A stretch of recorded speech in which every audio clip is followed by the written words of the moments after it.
Morning students. देखिए ये engineering mechanics unit 5 का लेक्चर नंबर जो है आपका 4 है। इसमें बेटा हम लोग जो है इससे पहले वाले लेक्चर में हमने स्प्रिंग के बारे में देखा था और टाइप ऑफ स्प्रिंग समझा था कि दो तरह की स्प्रिंग होती है। एक तो होती है आपकी क्लोज कॉइल्ड हेलिकल स्प्रिंग या उसको अपन टॉर्शनल स्प्रिंग भी बोलते हैं, और दूसरी होती है अपन ओपन कॉइल लेमिनेटेड स्प्रिंग, ठीक है, या बेंडिंग स्प्रिंग बोलते हैं। तो क्लोज कॉइल्ड हेलिकल स्प्रिंग आपकी टॉर्शनल स्प्रिंग होती है जिस पर कि टॉर्शन मूवमेंट जो आता है, ठीक है। तो यहाँ पर एक क्लोज कॉइल्ड हेलिकल स्प्रिंग का डायग्राम शो किया गया है।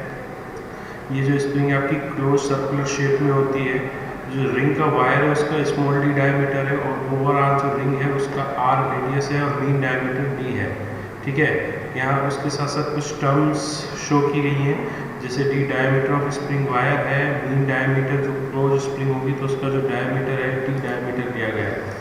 जैसे कि आप इंस्ट्रक्शन देखें तो इस तरह से क्लोज स्प्रिंग होती है ये, तो इसका जो ये डायमीटर है मीन डायमीटर इसको डी बोलेंगे, कैपिटल डी, ठीक है।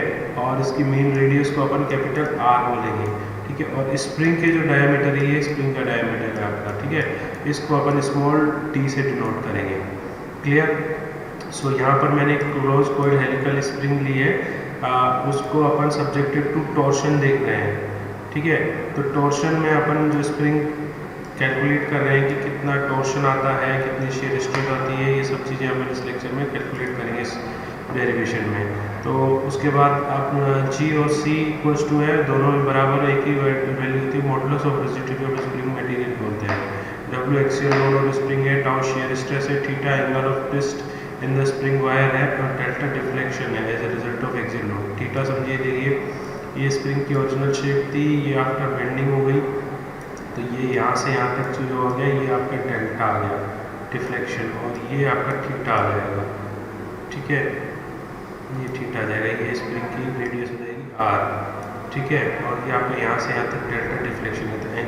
Angle of twist in the spring wire जब लोड के सब्जेक्टेड होगी तो ट्विस्ट एंगल जो थीटा है ओरिजिनल पोजीशन यहाँ थी, अब यहाँ आ गई है। डिफ्लेक्शन जो डेल्टा है as result of axial load, इस लोड की वजह से जो डिफ्लेक्शन आएगा तो उसकी में जो ट्विस्ट आएगा वो एंगल थीटा दे रखा है आपको। क्लियर। सो आगे चलते हैं अपन इसमें, देखिए आगे चलते हैं इसमें।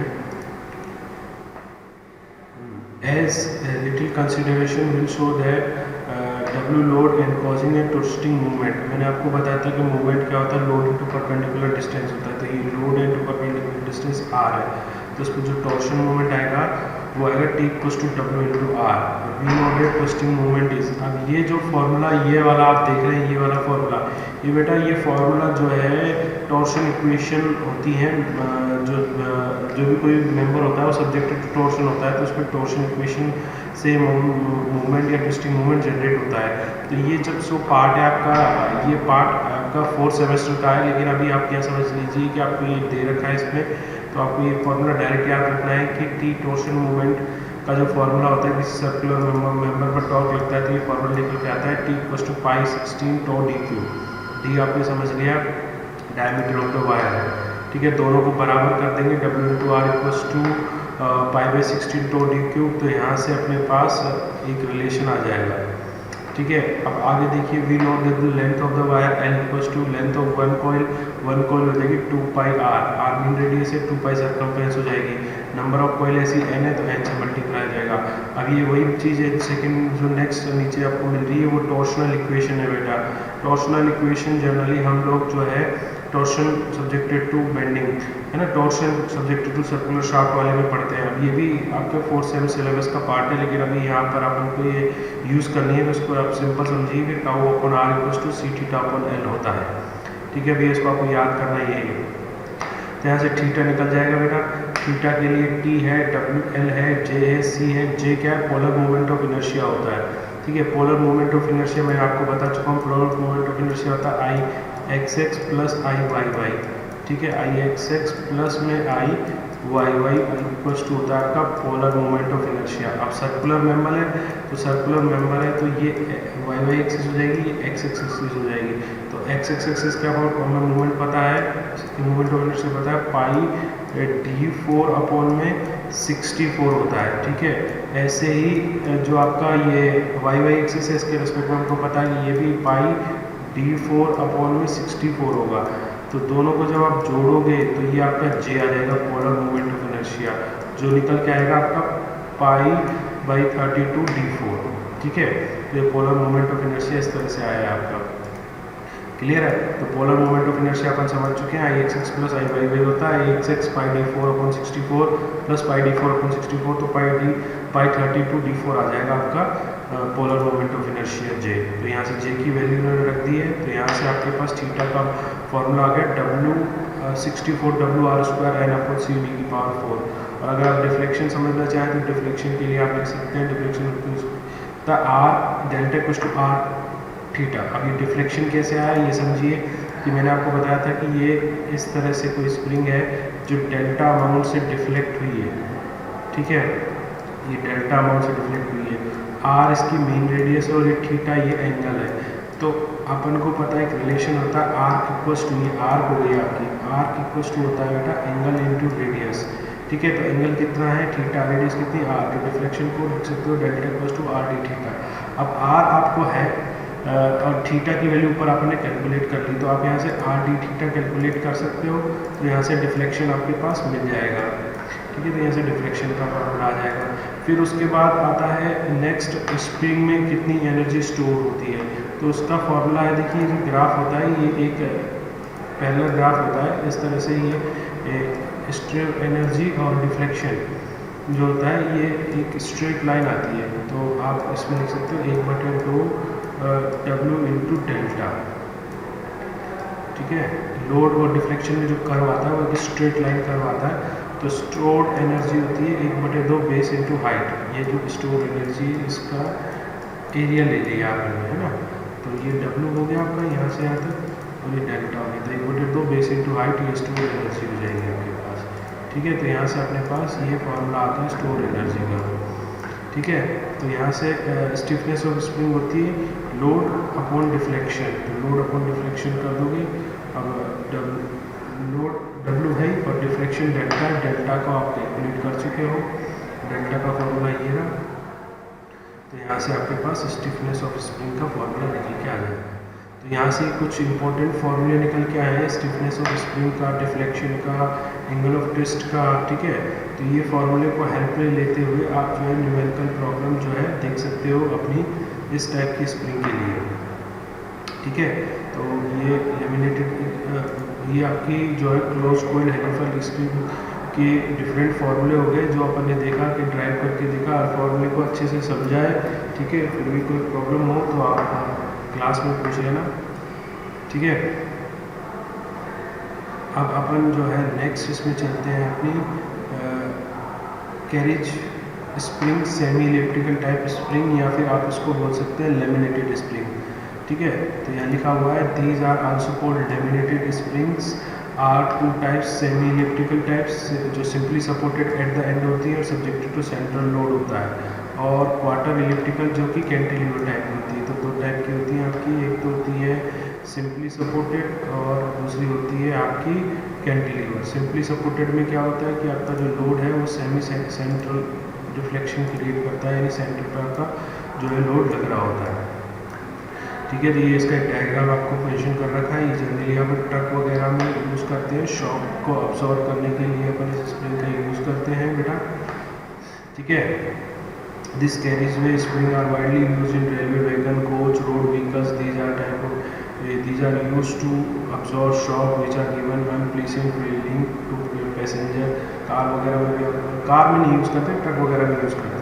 The energy absorbed by limited spring during a shock is released immediately without doing any useful work। तो इसमें कोई स्प्रिंग वर्क नहीं करना पड़ता, यहाँ स्प्रिंग को एनर्जी अब्जॉर्ब करके तुरंत वो उसको रिलीज कर देती है।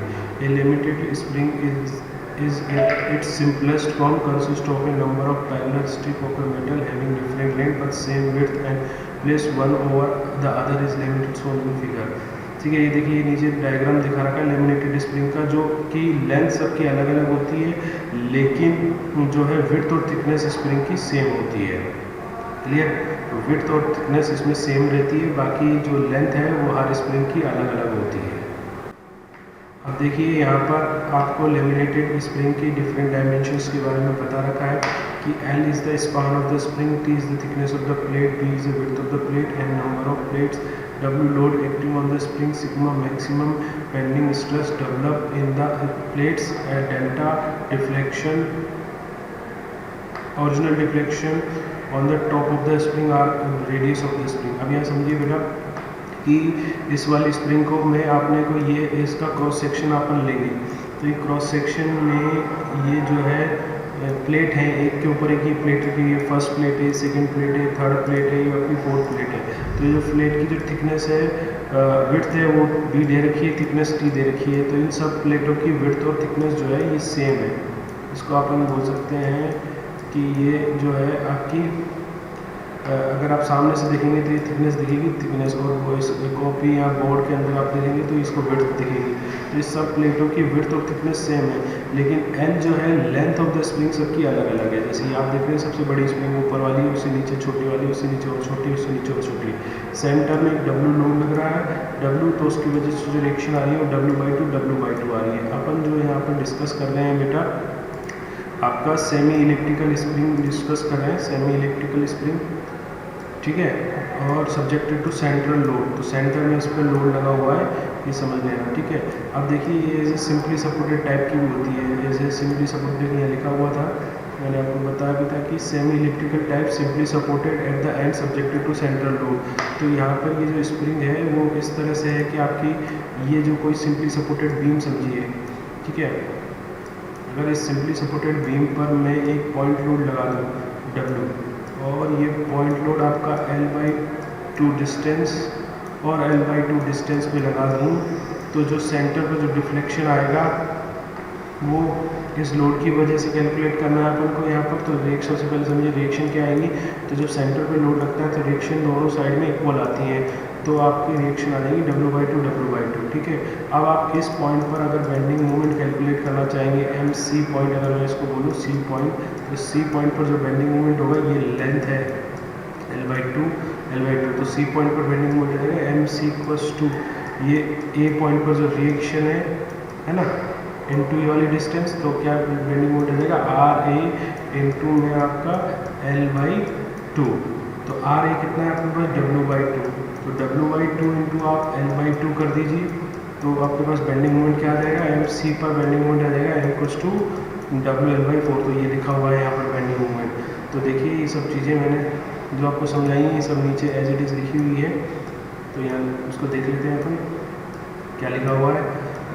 यहाँ पर है कि जो a little consideration will show that load will be acting on the spring on the lowest plate and it will be share equally at the two ends of the top of the plate। जो shock absorb होगा ऊपर की तरफ load लगेगा, जब ये spring आपकी road पर चल रही है, कोई स्प्लिट ब्रेकर आया तो इसमें शॉक अब्जॉर्व करने के लिए काम आती है, तो ये इस तरह से मूव करेगी, तो जो भी लोड इसके सेंटर पर अपवर्ड डायरेक्शन में लगेगा उसकी वजह से जो एंड पर रिएक्शन आएंगे वो इक्वल आएंगे।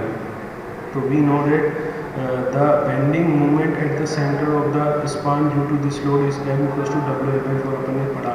अब यहाँ से एक चीज़ समझना, जैसे टॉर्शनल इक्वेशन आपने पढ़ी थी वैसे बेंडिंग इक्वेशन होती है। जैसे टॉर्शनल इक्वेशन आपने पढ़ी T/J = τ/R = अपना C(θ/L), ठीक है ना।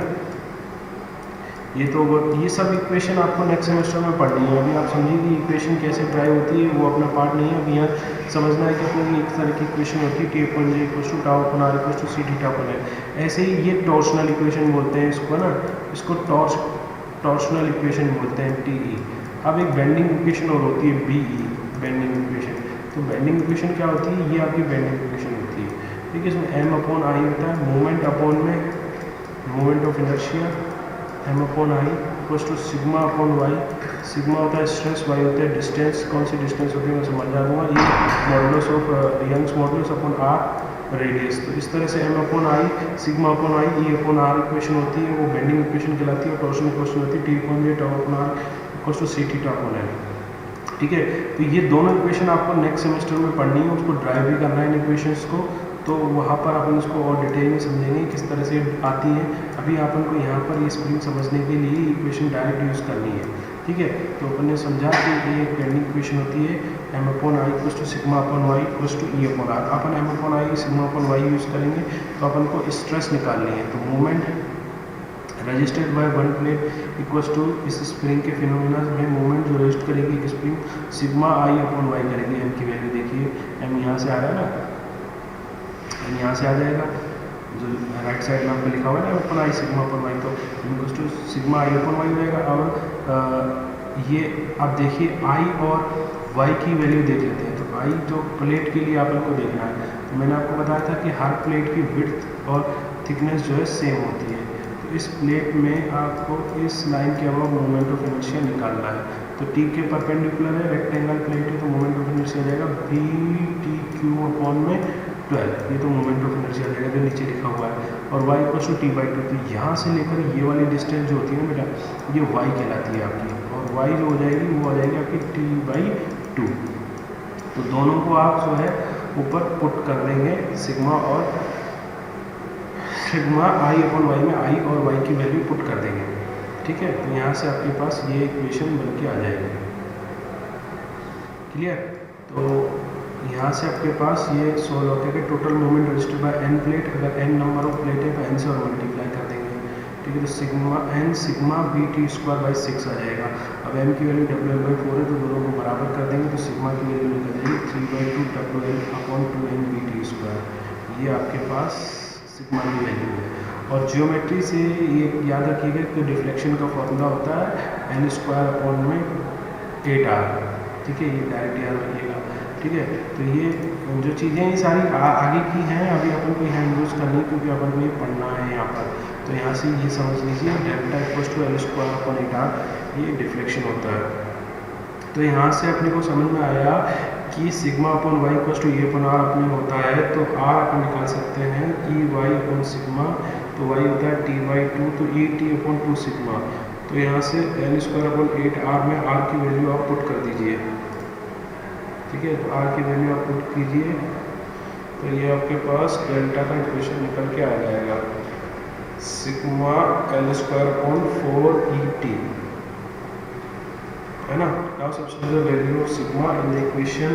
अब सिग्मा की वैल्यू पुट कर दीजिए, सिग्मा अपन ने कैलकुलेट कर रखा है, तो ये डिफ्लेक्शन का फॉर्मूला आपके पास निकल के आ जाएगा। तो यहाँ से ये डिफ्लेक्शन का फॉर्मूला हो गया और स्ट्रेस का फॉर्मूला हो गया, ठीक है। ये तो भी बेंडिंग स्प्रिंग, ठीक है। टॉर्शनल स्प्रिंग में आपके पास ये स्टिफनेस का फॉर्मूला हो गया। अब स्टिफनेस एनर्जी अब्जॉर्ब इसमें कैलकुलेट की थी, तो इसकी वजह से स्टिफनेस स्प्रिंग कैलकुलेट की। इसमें शॉक जो तुरंत रिलीज हो जाता है तो एनर्जी अब्जॉर्ब नहीं होगी, तो उसको अपन ने कैलकुलेट नहीं किया है, क्लियर। तो ये दोनों टाइप के स्प्रिंग के आपके फॉर्मूले हो गए, ठीक है स्टूडेंट्स।